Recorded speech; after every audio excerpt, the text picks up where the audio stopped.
Moi, je suis une comptable de profession qui a tout laissé pour partir dans l'entreprise. Mon conjoint, lui, qui est informaticien, qui s'appelle Marco Larivière, n'a pas laissé l'entreprise, son emploi. Par contre, en soirée et de fin de semaine, et je vous dirais 365 jours par année, est impliqué dans l'entreprise. À la base, on est un magasin de jouets, c'est notre gros chiffre d'affaires.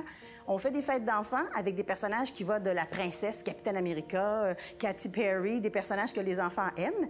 Et puis, on a aussi la partie salle de jeu. Les ballons, je les ai apportés, c'est un de nos produits, mais c'est que ça fait très festif. On est différent des banquiers ou des assureurs. On a commencé en 2008 avec la première boutique à Saint-Nicolas.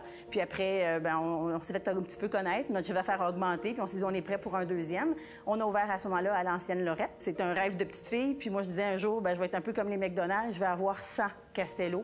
Ce que j'aime de votre projet, c'est le fait que vous avez marié la boutique de jeux avec l'animation, avec les fêtes d'enfants. Vous avez parlé que vous avez des plans pour franchiser oui. le concept.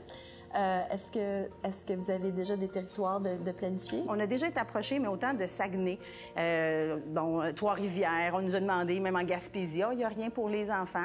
Fait que ça peut être des projets que peut-être des personnes vont nous apporter, qu'on va dire oui, peut-être plus rapidement que si nous-mêmes on l'aurait fait. Moi, ce que je m'attendais de vous, là, en ce moment, c'est quand elle pose cette question-là sur les franchises, ils disent oui, on veut se franchiser, puis on en faire une à Sherbrooke, une à Trois-Rivières, une partout où il y a du marché, partout où on pense qu'on peut. On fait des études de marché. Je vous dirais que c'était plus une question financière qui a fait que ça nous a restreint pour nous de se dire on va s'en partir plusieurs comme ça parce qu'on n'était pas une banque à imprimer de l'argent. Vous avez déjà une rentabilité quand même? Oui, on a déjà une rentabilité. On ne commence pas à faire des milliards de profits la première année. Là.